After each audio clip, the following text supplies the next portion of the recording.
ये कहानी सबने सुनी और किसी को समझ नहीं आया कि ये उन तक पहुंची कैसे। आह, रखा ने ये कहानी किसी को दिखाने के लिए नहीं बनाई थी। वो बस अपने टूटे हुए दिल का बोझ कहीं रख देना चाहता था। एक ऐसा दिल जो किसी अपने के चले जाने के बाद मुस्कुराता तो है मगर अंदर से टूटा रहता है। कहानी की शुरुआत एक सादा सी बात से होती थी।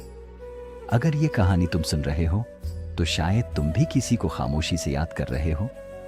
शुरू में ये कहानी बिल्कुल आम रही, न शुर न चर्चा। फिर आहिस्ता आहिस्ता ये लोगों के सामने आने लगी। जो एक बार सुनता वो पूरी सुने बगैर आगे नहीं जा पाता। कुछ लोग वापस आते दोबारा सुनने, कुछ सिर्फ एक जुमला लिखते। यहां आकर दिल बैठ सा गया। लोगों को लगता कि उन्होंने ये कहानी खुद ढूंढी है, लेकिन हकीकत ये थी ये कहानी उन्हें छोड़ ही नहीं रही थी। और सबसे तकलीफ दह बात ये थी, रखा खुद अपनी ही कहानी आखिर तक नहीं सुन पा रहा था। हर बार एक खास जगह आकर कहानी रख जाती, वही जगह जहां उसने लिखा था। ये वो लम्हा है जब दिल टूट जाता है और इंसान को पता भी नहीं चलता। उधर लोग रो रहे थे, खामोश हो रहे थे। कुछ ने कहा, ये तो बिल्कुल मेरी जिंदगी है, मैंने ये दर्द किसी को नहीं बताया था।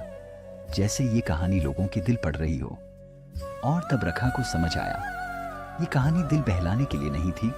ये कहानी इन लोगों के लिए थी जो बाहर से ठीक और अंदर से टूटे हुए थे। इसीलिए ये कहानी रखने का नाम नहीं ले रही थी।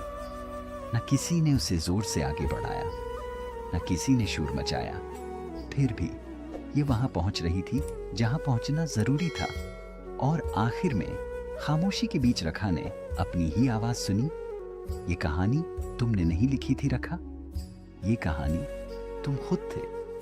और अगर ये कहानी तुम्हें चंद लम्हों के लिए भी खामोश कर गई है, अगर दिल कहीं भारी हो गया है या अपना टूटा हुआ सा कुछ याद आ गया है, तो लाइक ऐसे कर दो जैसे दिल पर रखा हुआ बोझ जरा सा हल्का हो जाए।